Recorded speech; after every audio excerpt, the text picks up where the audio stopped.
Hey everybody, it's Helen Hillix, licensed therapist, intuitive counselor, and your host from My Heart to Yours, and my YouTube channel, Helen Hillix.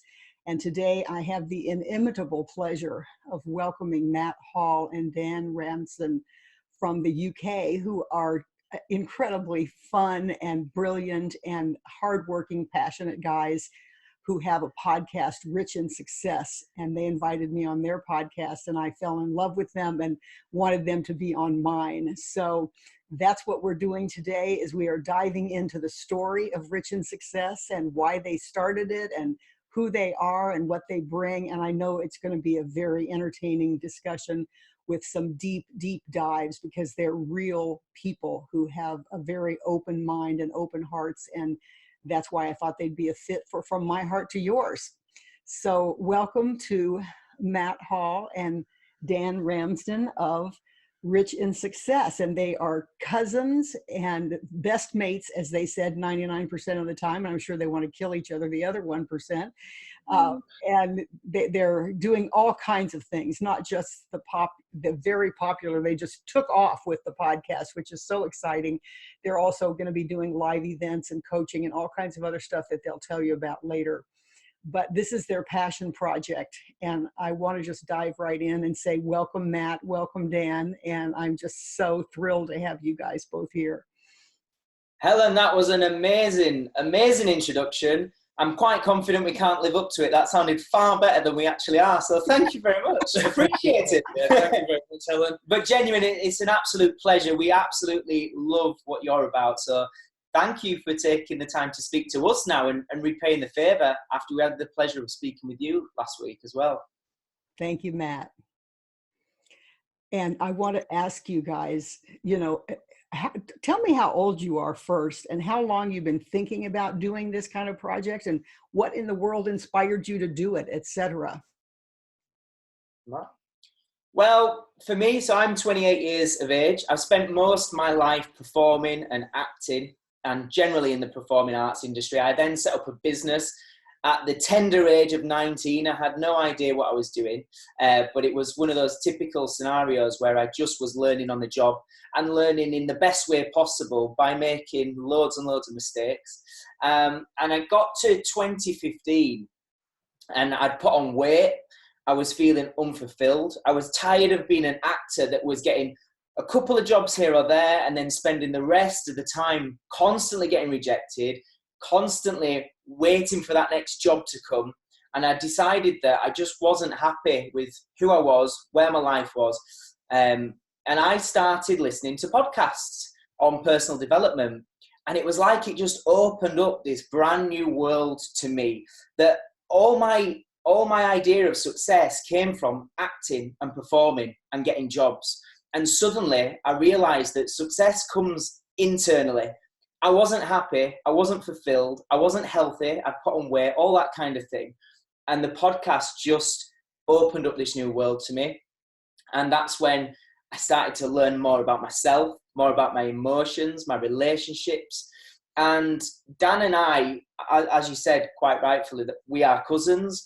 And Dan's got 20 years experience in the health, fitness and nutrition industry.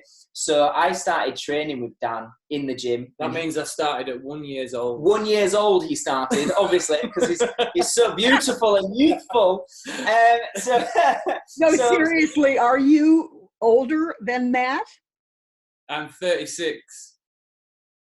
So just Not a little bit. Just a little bit. Just a little. So Dan was training me in the gym. But what was wonderful about training together on our body is how much we would be having these great in-depth conversations about life, about relationships, all that kind of stuff.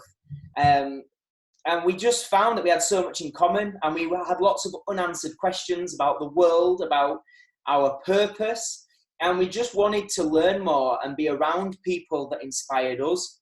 And that's when I came to Dan one day in the gym, and I had a really stressful, tough day at my business. And I just came to Dan in the gym and I said, wouldn't it be lovely if every single week we could surround ourselves with people that inspired us, educated us, and motivated us? And that's when Dan said, well, why don't we do it? Let's just do that exact thing. because I was feeling very similar in my own life. As you know, as we spoke about on our podcast, I was going through a separation, going through really tough times at home. My passion is through the health and fitness industry. I lost my mother to cancer 13 years ago. I was already interested and always pursued fitness because I'd played professional rugby, but I wasn't necessarily healthy. And that moment in my life completely diverted and shifted me into looking into human health, optimizing the human body, and then going into the mindset and things like that. So I've been a personal trainer for the last 13 years. I've been involved in the fitness industry for about 20 years now. And you know, I want to stop you real quick, Dan, because I want to dive into something you said. You said I was a professional athlete and, you know, worked out and everything, but I wasn't necessarily healthy. You know, I really want you to dive into that a little bit, because I think there's this perception in this. Well, we're all so focused on external, right? Like you were saying, Matt, about how it looks on the outside. You know, do I have jobs? Do I make a lot of money? Whatever is on the outside. And I think, you know, you're speaking of that too. We have this perception that if you know, if you're in shape or whatever, you must be healthy. So I'd like you to talk about what you meant there. Yeah, okay, great question. So basically, very ego-driven, very unfulfilled, not particularly healthy with my self-image and what I thought about myself. Just negative emotions attached, and equally just living a life of some certain takeaways, bad habits with certain foods, alcohol, going out a couple of nights a week, those things that you do when you're young, basically, going out partying too much, all that sort of thing. I didn't very really much have the a culture, purpose. isn't it? I think that's something you spoke to me about before, is the culture of playing in a sports team. They're all training hard, they're putting their body under enormous pressure, and then they're drinking loads of alcohol and partying. So what is perceived as these guys are in great shape, they're actually doing a lot of damage to their body. And that's kind of how you spent most your kind of young adult life, your teens and stuff, wasn't it? Absolutely, yeah. And just a bad relationship with myself, ultimately, not feeling completely confident in who I am and what I have to offer. I had no idea where I was going with my life until the tragic event of losing my mother. And then that completely shifted me into a new purpose and a new reason why I feel that it's important that I spread my message, which is about health and well-being on every level, not just the physical level, but an emotional level too. It's something that is a massive contributor to our health. The thoughts that we think will affect the actions that we take. So we always have to address the mindset first. And this is sometimes people come to me for coaching and they just want the straight answers. They want the diet plan, they want the training program. It's like, okay, well, why do you want this? And how can I help you to adopt new lifestyle strategies that you can live by? There's certain people that I straight up refuse to coach because the mindset towards what they want is not aligned with what I'm after. Some people come to me and they say, I'm going to a holiday on a stag do, for example, and I want you to get me in the best shape of my life. And I'm like, I'm sorry, I'm not going to do that. You're going away to damage your body. I'm not going to get you in optimal condition for you to go and do that for a picture on Instagram. That's not what I'm about. So I won't teach you how to do it. So they're like, oh, okay. I'm like, no, I don't want to offend you, but that's just my belief system now. I don't want to do it. It's not just an image thing. It's a mental thing. It's a whole well-being thing. And ultimately, my goal now is to impact as many people as possible to not get disease.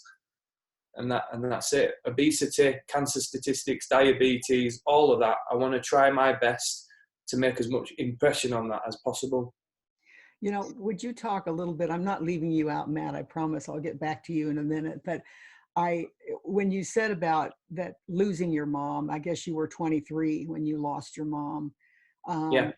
That you said that completely changed your mind, or changed your heart. I'd like you to talk a little bit about that.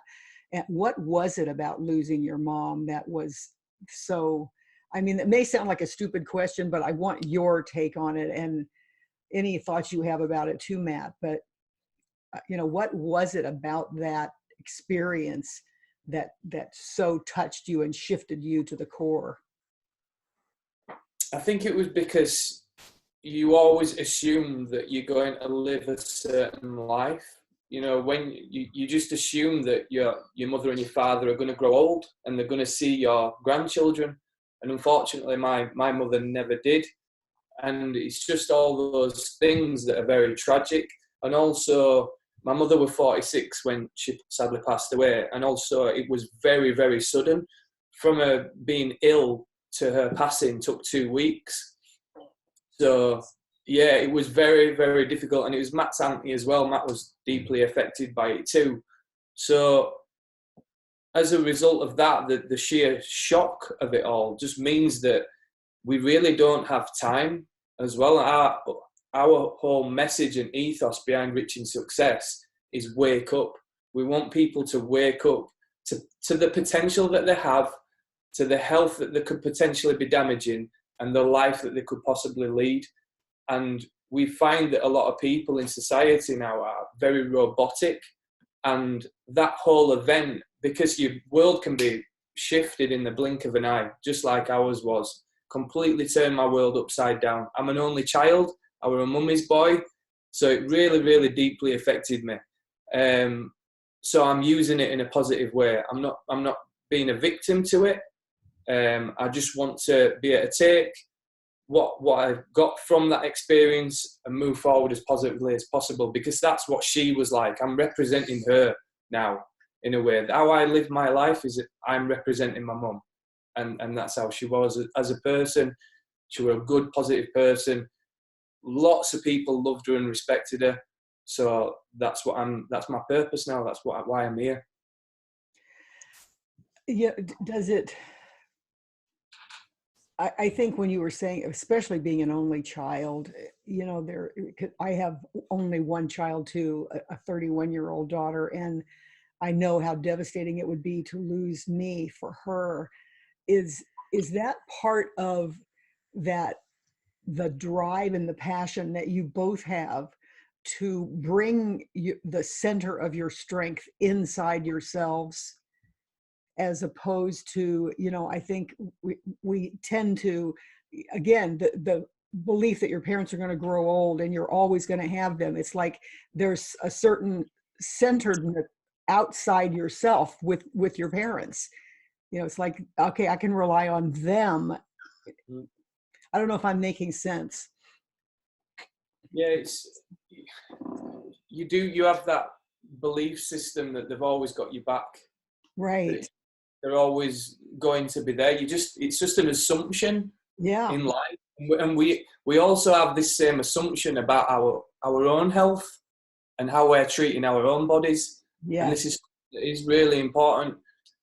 The thoughts that we think, the sleep that we get, the food that we eat, the exercise that we do or we don't do, certain lifestyles that we are living, we're just all assuming that we're going to live to a ripe old age. And also that the way that society is now, it's not wired up correct for our health.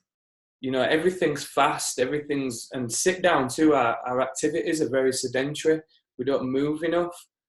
We don't eat nutritious food enough. It's all about convenience, and it's all about money. Life has very much become about money. Don't get me wrong. There's nothing wrong with money. We have financial goals ourselves. We don't have no problem in talking about that. We speak about it a lot on the podcast. It is a part of success, but also it's not everything. And you can't enjoy life in abundance if you haven't got your health. So we've been impacted very deeply about that. And this is why we do what we do. Matt, when you lost your aunt and when you saw Dan go through that, losing his mother, how did that impact you, seeing Dan lose his emotional center? Yeah, well, what's interesting is Dan and I probably weren't anywhere near as close as we are now. So, that thing of I was 15 and I think... Right. So there's that age gap there. What I do know is, like, I always saw my Auntie Trudy as like my second mum. I used to go to her house for sleepovers, and we had a really close relationship. And it was almost, in some respects, that the years that followed, the passing of her is one of the catalysts to us becoming closer, because we had this shared experience of that relationship with her. And then it was shortly after that that Dan said, if you want help training in the gym, I'm more than happy, if you come to me. And then that was what started this process for us bonding a lot closer. But for me, I was 15 years old. I was just about to do my exams at school, and similar thing where you just expect that person to be around forever. And death to me was predominantly just something that happened on television and on films. And the reality of it was a huge shock. And it put a lot into perspective, as Dan said there, about just how precious life is, and that we cannot take anything for granted. And I think as I've got older and as the years have passed, and there's been more tragedies in our own family and friends close to us and things like that, and the more that it just sort of stamps this message home that life is really, really tough and it's really difficult, and we've got no choice. Life's about alternatives. Stuff's going to keep going wrong. Life's going to keep throwing curveballs that you don't expect. And the only option you've got is how you choose to respond. Are you going to be a victim? Are you going to let it tear you apart? Are you going to let it hold you still? Or are you going to try and respond in the best way possible and continue to move forward and use any negative experience as a learning curve that can strengthen you and use it for good? And that's what we try and do every single day now. What's really interesting is when we started Rich in Success, it was purely a passion project for our own selfish needs to be like, let's learn, let's be inspired, let's be educated. And very, very quickly into starting this, it was like, we can't keep this to ourselves. We want to get this message out as loud and proud as we can. We want to help educate others, and we want to inspire others, because we just feel that, as Dan was sort of touching on, that most people that you come into contact with are just living life in this little kind of box that society kind of suggests you should live within. And every decision you make is based on what school teaches you, what parents influence you, what social media tells you to do, what the news tells you to do, etc., etc. And once you can actually learn to step a little bit outside of that box, outside your comfort zone, and learn about so much about human behavior, human psychology, and the opportunities that are at our fingertips, the sooner you can take a little bit more control about your own destiny, recognize what success means to you, because it's individual, I believe, to every single person, and then figure out what you need to do to go and get it, and not just within this little box that society puts us in. So this now, for me as a performer, there is no acting job that could ever give me the excitement, the passion, and the fulfillment that helping others now gives us. And it's like, I never, ever thought I would say that, because I was just tunnel vision. My only mission was to be an actor, full stop, the end. And when I get that role, I'll be happy. And when I get that next role, I'll be even happier. Suddenly, this is just like, wow, what was I thinking? I still love acting. It's still a massive passion of mine. But there's so much more to life. And the biggest thing for me is being able to pass this message on now. The thing I love about that, Matt, is that you never know what the universe has in mind for you. And I don't know whether it's true, and nobody knows really whether it's true, that the idea that it happened for a reason, whether it is simply that, excuse me, you get to choose how you respond to it. I don't know which is which, but it's no accident that you love acting. It's a perfect preparation for the kind of engaging you do with the audience. Yeah, you're totally right. I think it's a beautiful idea that everything happens for a reason. But I think more so than that, it's about being open-minded to opportunities. It's about putting yourself out there and turning up with passion, with intrigue, being willing to learn, being willing to try stuff. And yeah, as you say, that's what I was like as a kid. I tried football, I tried rugby, I tried different sports, and just nothing was clicking. And then I found this world of performing. And then, as you've quite rightly said, like, what better kind of foundation could you have for what we're trying to do now, which is teaching and coaching, interviewing people on our own podcast. And it's like, the more that you just are open, the more that one thing leads to another. More people want to work with you. More people are attracted to you, and the more opportunities that come your way. So yeah, it's been, everything that sort of happened was never the main plan, but what it was for me is always having goals, always having plans, but equally just being open, to keep an open mind, to see what comes into the mix and just follow it, see what feels right, I guess. We had no idea where this was going when we first started it. We thought we was onto something. We thought that the concept sounded good, the fact that we were going to speak to lots of people in their own fields as well. We were obviously going to give our intellect from what we know, but we're still very young, so that we've got a lot to learn. There's so much that we need to learn, which we're always open to learning new things. We're putting it out there all the time. We're going on training courses. We're learning about social media at the weekend. We're doing lots of different things to enhance our skills and our mindset, but also to interview the people who, what's your definition of success? What does it mean to you? What have you experienced? What can we learn from you? And also pass that on, and that ripple effect that's creating to society. We're hoping it will one day be a huge success, as we say, because I think it is the blueprint to success. We're speaking to so many great people in their own right. We've had actors, singers, performers, entrepreneurs, doctors, nutritionists, anybody, professional athletes, anybody who we can kind of put on a bit of a pedestal in life and think, yeah, they must have the answers. We actually know that they're open to saying, well, actually, I've struggled too, and these are the struggles that I have faced, and this is what I had to overcome. And then it makes us all aware that we're all the same, and it's okay to be where we are now. And we just know that there's a state of progression with everything. We can't be too fast track our way to success, as it were. This is the thing that people are getting sold on now. Everything's a fast track. Yeah. It's all about the journey, and it's all about the learning.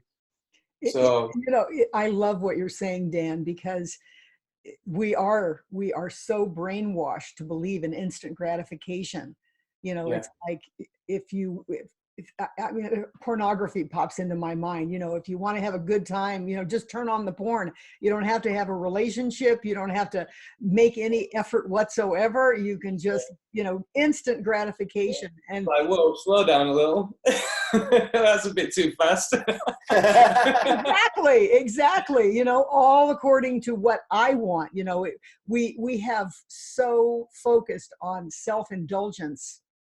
Yeah. Rather than on real fulfillment and relationship development.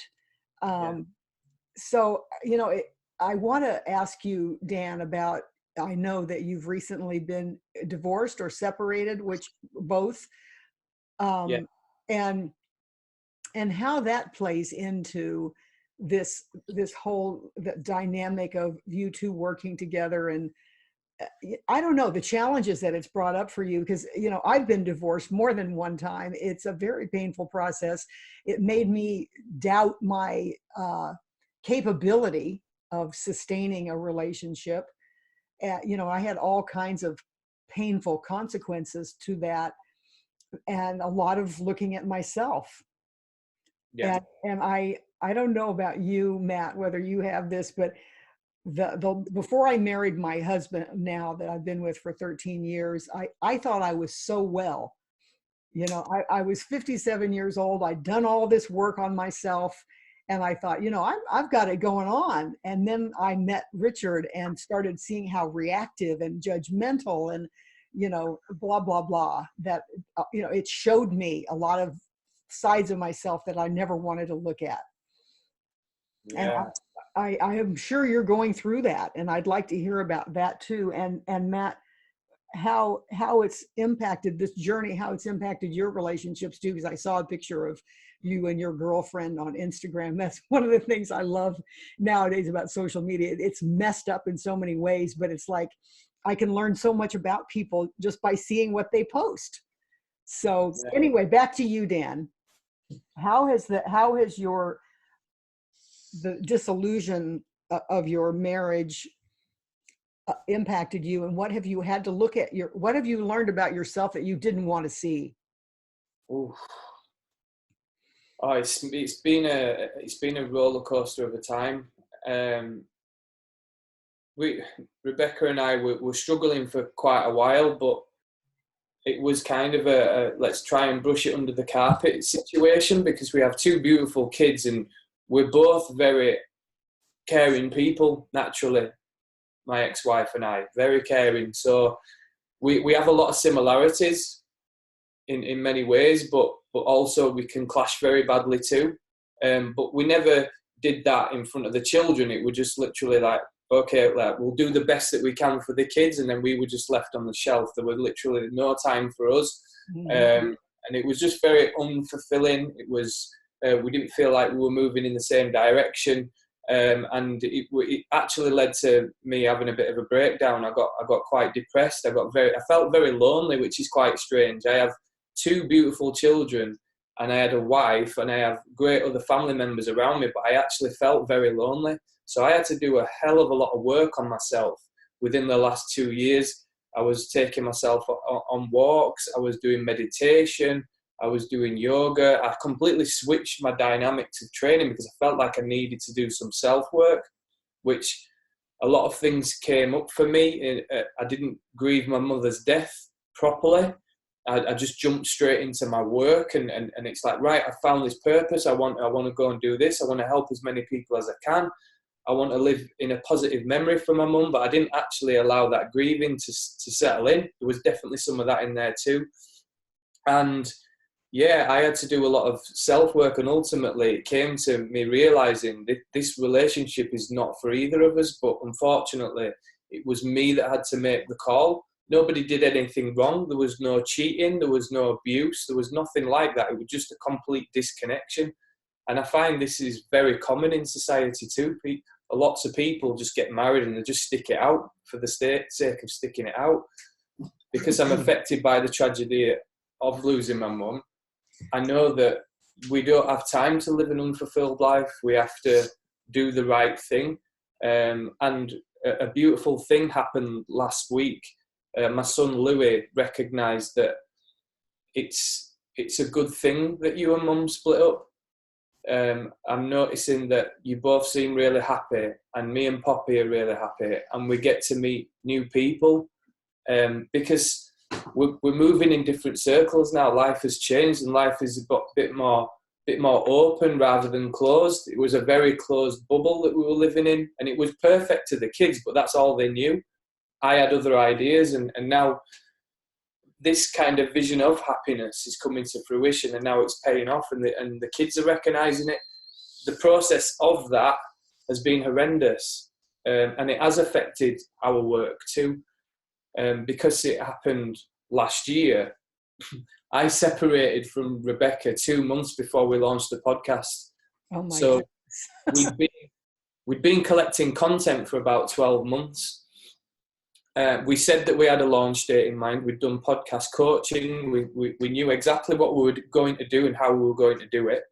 And then this happened. So Matt said, Dan, I don't think you're in the space to do what we're setting out to do. Do you want to put it on hold? And I was just like, no, let's just go. Because what else are we going to do? I said, how long are we going to leave it? Right. A breakup is tough, no matter how, and there's so many dynamics involved when there's children. I was just like, let's just go, and let's just see what happens. Has it impacted us at times? Yes, because as Matt said before, there's lots of curveballs in life, and things happen, things crop up, but we're doing our best, and ultimately the drive, the passion and the goal is what keeps us going. We got up at 4 a.m. this morning and we're still going strong now. So Wow. Yeah. And I just want to say that I've got genuinely so much respect for Dan, because I think he has set such a good example to people out there. I think you look at the relationship he had, and from the outside, it was pretty much the same as most people's relationship. They had a beautiful house, a nice dog, 2 gorgeous kids, you know, and they're both lovely people. So, but ultimately, you know, they weren't fulfilled and fully happy within themselves. And so many people would just tell themselves, but this is life. Nobody's going to be completely happy. You know, this is how relationships are. I think for Dan to have enough self-respect for him and for Rebecca and for the kids to say, we all deserve better than this, and to take one of the hardest decisions and to stick to it, I've just got so much respect, and I'm so glad that they're all now in a better place because of it, because it must have been one of the hardest things you could do, to essentially break up the family home when on the surface everything was okay, nothing was horrendous, but Right. internally there wasn't enough fulfillment and happiness. And I do believe that people need to be more aware of that and make those tough decisions. Again, it's about that society box we talked about. Well, my friend Dave's not happy in his relationship either, but it's, you know, it's just life. This is what people sort of say, isn't it? And I think, well done, Dan, for saying, no, that's not acceptable. There's more to life than that. I completely understand and agree. And I think it's so interesting how, again, maybe that wasn't meant to be, so to speak, but it does inform the focus that you guys have in your passion and your mission to have a life rich in your own definition of success. And, you know, I think it's interesting how so many people, and this kind of goes back to what I was asking earlier, Dan, about that sense of security on the outside being disrupted when your mom died, and the fact that you didn't really grieve that, I would imagine led you to getting married and having children, replacing that sense of security on the outside with a wife and children, and then realizing, you know, there is nothing that's going to fill my mother's shoes, and that sense of security on the outside isn't doing it for me. As Matt was saying, you know, it's not enough. You know, people settle for that sense of security on the outside, thinking that that's all there is. Yeah. And so I agree with Matt that, you know, it's a good model for people. If, you know, I mean, there's the other side of it too. If both parties really, really deeply want to see if they can break through to a better intimacy through doing therapy together, that's another thing. But sometimes you just know. Just know. That happened as well. You tried everything, and that's something else to say, isn't it? That literally, you know, you did genuinely, really, you had these doubts for some time, but Dan tried absolutely everything to avoid the breakup initially. I did 3 different types of therapy as well, just to make sure that I was working on myself the best that I could. You know, I was really trying to drop my reactive side out of things. I was trying to articulate my point in a calm way rather than coming across defensive. And like I said to you in our podcast last week, it really taught me a lot about myself and patience, how to communicate properly in a relationship, how to take your emotional side out of things, how to see it, you know, in a more detached state of mind, and you know, pull yourself back. If you speak to someone who gives great advice, they're giving it because they're in a third party position. You've almost got to try and put yourself there and take the emotion out of it. Right. I did all that stuff. I really, really worked on myself, and in that process, there weren't enough work on the other side, so it made me feel quite frustrated and more unfulfilled, and then it snowballed out of control. And unfortunately it did end that way, but you hit the nail absolutely flush on the head. I met my ex-wife 12 months after losing my mum, and you know, I was still quite young myself. In hindsight, I should have worked on myself then, but you only know what you know, and that's right. You can't expect a 23, 24-year-old to know all of that, but it's a very powerful story. And, you know, I hope you are feeling good about yourself that you did that process that you did. And I want to commend you for that, because again, the whole idea of waking up, you know, the way you process that was an awake way of processing it, of saying, I'm going to look at myself, I'm going to stop my reactivity and my defensiveness and so forth, I'm going to own that. And I really appreciate what you're saying too about the other side of the relationship didn't want to look at themselves. Yeah. And so it's like, there's nothing to do. There's No. nothing to do in that case. And what I have learned in that whole process is you can't change somebody. You know, no matter what, you can only do what you can do. One of the things that therapy taught me was to try and take the pressure off myself to control the situation, and a situation that involves others, that you can't control others. You know, my therapist said to me at the time, it's almost like you're trying to operate something. You can't control an emotional human being. You can only control what you do. So my kids could have grown up resenting me for not having a fulfilled, happy family life. Mm-hmm. Come 16, 17, 18, and they're starting to move on in life, and they're starting to get their own friends and their own independence. They might have resented me at that age, and I wouldn't have wanted that either. The thing that I hold the most close to my heart and my passion fully in this world is to make sure that my kids are happy and content within themselves. That's the biggest thing to me. That's the most important thing. Everything else off the back of that will come when it's ready to come. Well, it really starts with you though, which I know you know, but I'm passionate about this point, is that you get to come before your kids. Yeah. Because if you're not, you know, it's the airplane metaphor that, you know, put on your own oxygen mask first, you know, and then help other people. So it's like, I understand that your kids are super important, but first you did your own work. And that's going to be the most important thing that helps your kids thrive. I want to hop over. Do you want to say something first? I want to hop over. Okay. I want to ask Matt how watching and supporting Dan to go through that, how that has impacted you in your relationships romantically. Well, I think the thing is, as I said at the beginning, we've always had some deep conversations on the gym floor. That's kind of been like therapy for the mind and the body all in one when we've trained in the gym. And so we used to be very, very open and honest about relationships.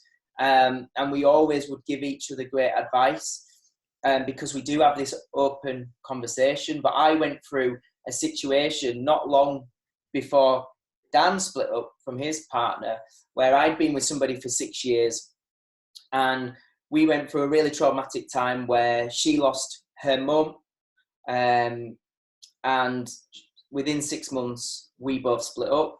And what was really interesting is I went through a really, really dark time in my own mind, and all those kind of questions of, I'd been building a business for years, I'd been putting loads of hard work into stuff, and suddenly I didn't know why I was doing any of it, who I was.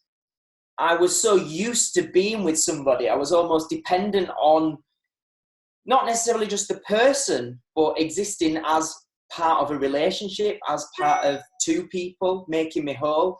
And when that was taken away, that was a really strange time, and I never realized that I could actually lose myself so much.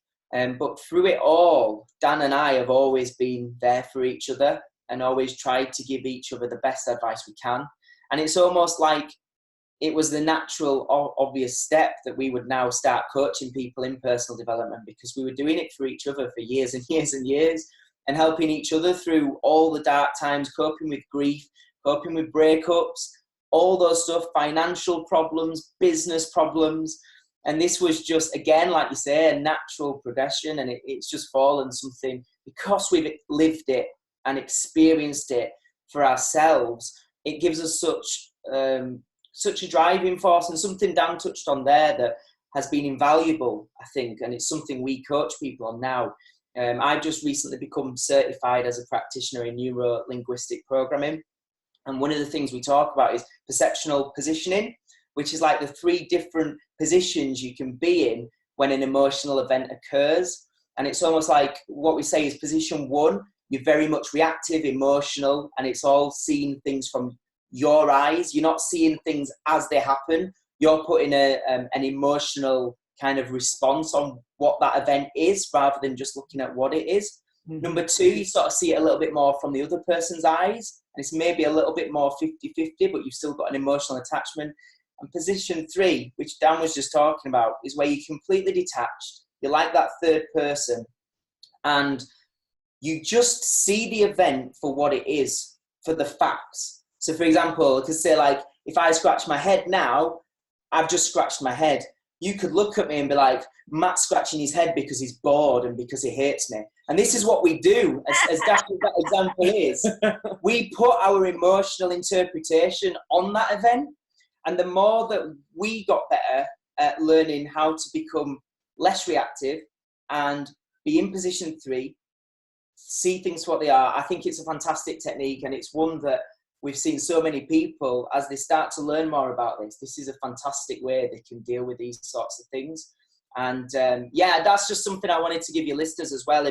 If people are listening now that do find it quite reactive, quite emotional, quite responsive, if you can try and just see what's actually there without an emotional interpretation on it, you can start to look at things entirely different and positively reframe what's going on. And that's a massive part now that we apply in our own lives, but we love to also pass on and teach others. Or equally, if that event triggered you and you acknowledge that it triggered you, like, oh, that just got me a little, you know, and actually recognize that when you do become more self-aware, that then when you do realize what's triggered you, you can sit with that a little bit and you can kind of understand it a little bit more.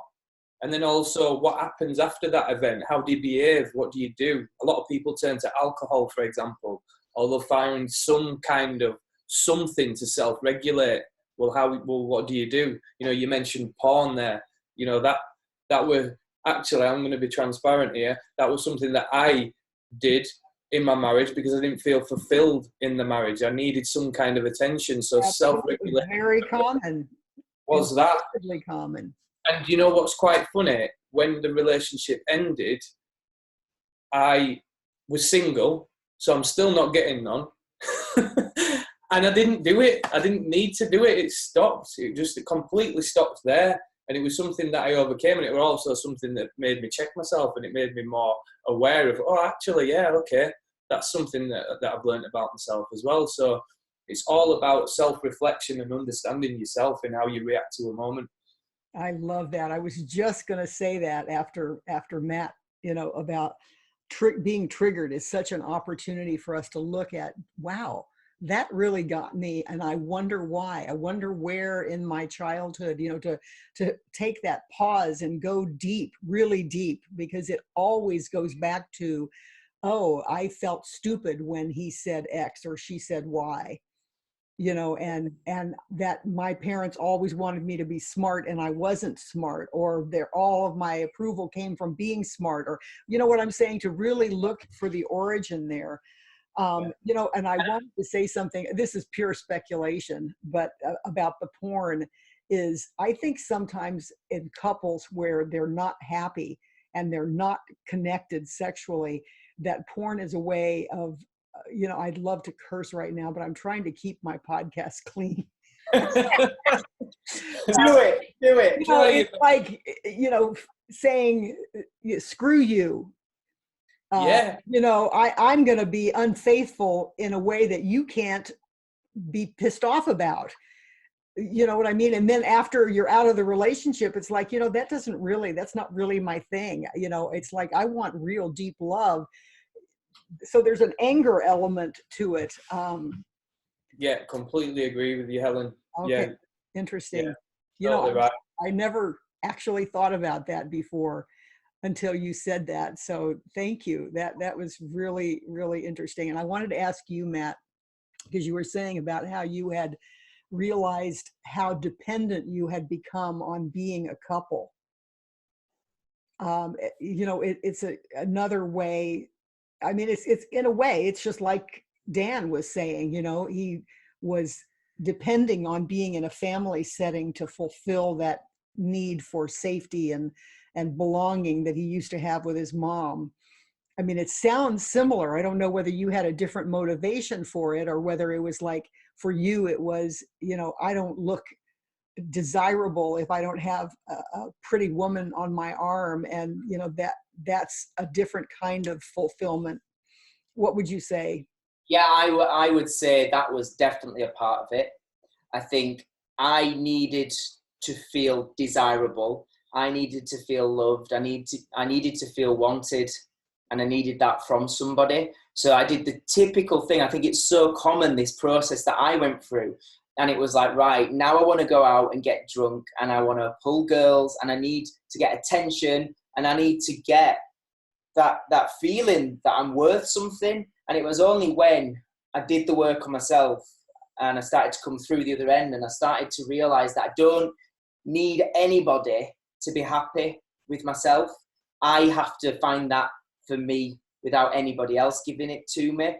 And all that was a massive kind of process for me. And I'm grateful for the experience. As horrible as that time was, I've learned so much more about myself. And it's not just that I'm in a better place. It is, as we've said, it's the fact that we can pass these messages on now and help others. And something that I learned that was so valuable, when I would feel guilt or jealousy or depression or anxiety or any of those things, something I remember learning was about, I think the best gift anybody can give themselves is good skills to become self-aware in the moment of when these things happen. Mm-hmm. And for me, it was understanding that when, I feel like it's like a wave of jealousy or worry or anxiety, when that feeling comes over, I learned to actually welcome it in, accept that it was a natural response to something, and almost like speak to it and say, oh, hi, you're back again. Hello, come on in. And then just kind of say, I know you'll leave again when you're ready. And I'm okay with you being here for a little while.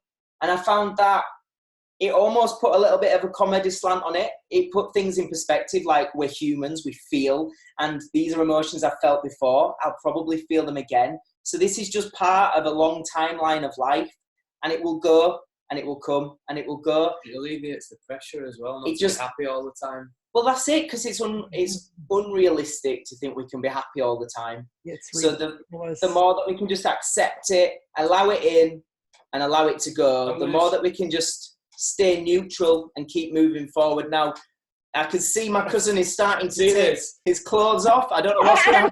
I was wondering what in the world he's going to do next. Nakedness happening now. Let's just go with it, Helen. I don't know what's happening. That yin-yang, that's the wave, represents everything about your thoughts and your emotions as well. So for those on audio, this is a tattoo we're talking about. This is a tattoo of a wave.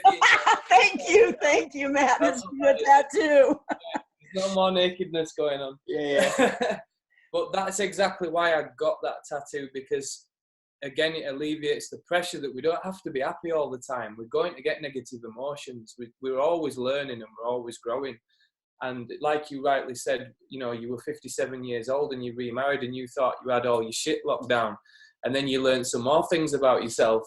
And we're always going to have that. And that's okay. Like, be okay with that. I think it's important that you allow it, you sit with it, but you also have the tools in your toolkit, if you like, to move progressively forward as soon as you can. And that's what we talk about a lot. I can't believe that it's almost an hour. I don't want to stop talking to you, but I'm sure you guys have more things, and I have a client in a few minutes. But I want to comment just on what you were just saying, because we have come to depend on the external gratification in whatever you mean, whether it's having a pretty girlfriend or it's having a family or it's pornography or it's alcohol or whatever it is. And we're so terrified of our feelings, like you were saying. I think that's really underneath it, is we're terrified of it because we don't trust ourselves to be able to handle the pain of life. Yeah. And that's one of the things I love about you guys, is that's what you're all about, is let us entertain you and let us educate you as to how to handle the pain of life, because that's what it is. It's reality. How do we handle reality in a way that makes me trust myself? Then I don't have to be afraid of anything. That's it. And moving forward, sorry, Matt's just plugging the laptop in. We were low on battery, so he's just plugged the laptop in on charge. That's it, isn't it? Be open enough to understand that we all can be vulnerable. We all have things, nobody's living this perfect life, no matter what Instagram tells us. We've all got something going on within ourselves that we all have certain attributes. We all have certain dysfunctions. There's always something within somebody. And that's the beauty of life. We're not all the same, but equally we are in a lot of ways too. So get rid of the pressure, get rid of the shame and the guilt. Be the best that you can. Be as happy and as fulfilled and as healthy as possible.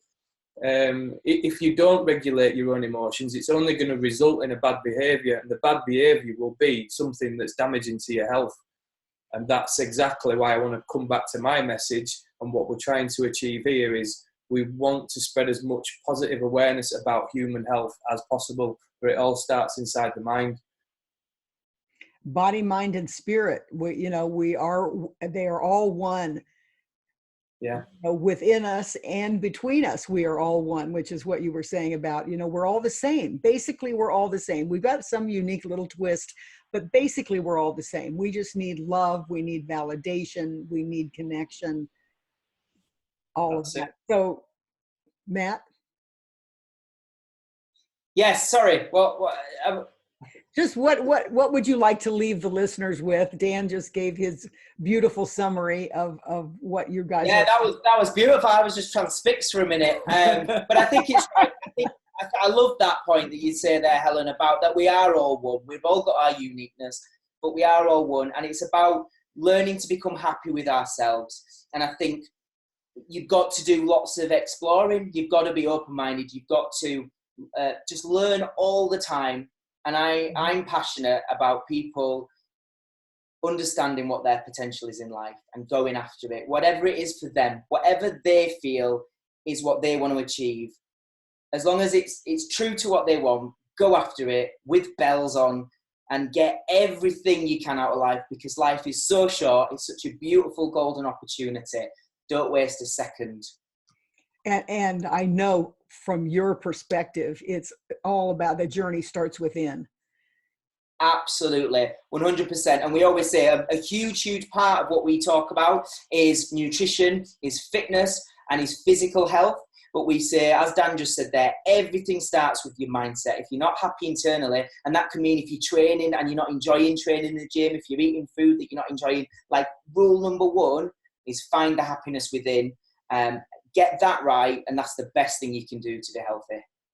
Wonderful. So tell the listeners how to find you, what you're up to, what you're offering, because I know you have lots of exciting new endeavors and some that you've been doing for a while. So yeah, super quick, because I know you've got to go, but we are at Reaching Success on Instagram, Twitter, Facebook, and we're also on TikTok, but we're still getting down with the kids on that. We're not fully sure how that works, but yeah, so at Reaching Success.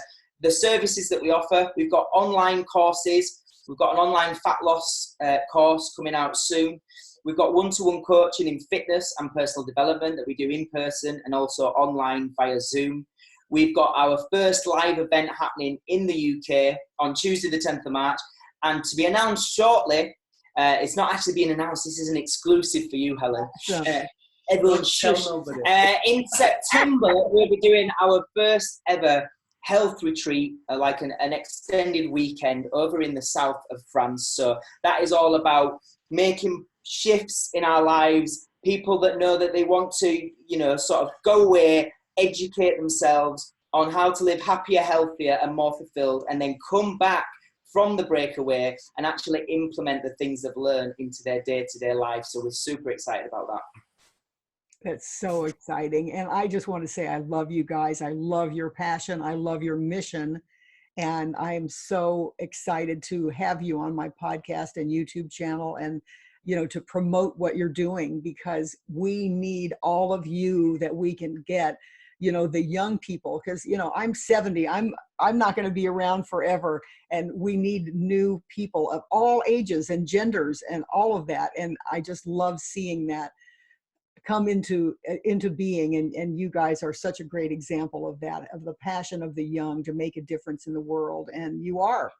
So thank you so much for joining me, and Thank you so much.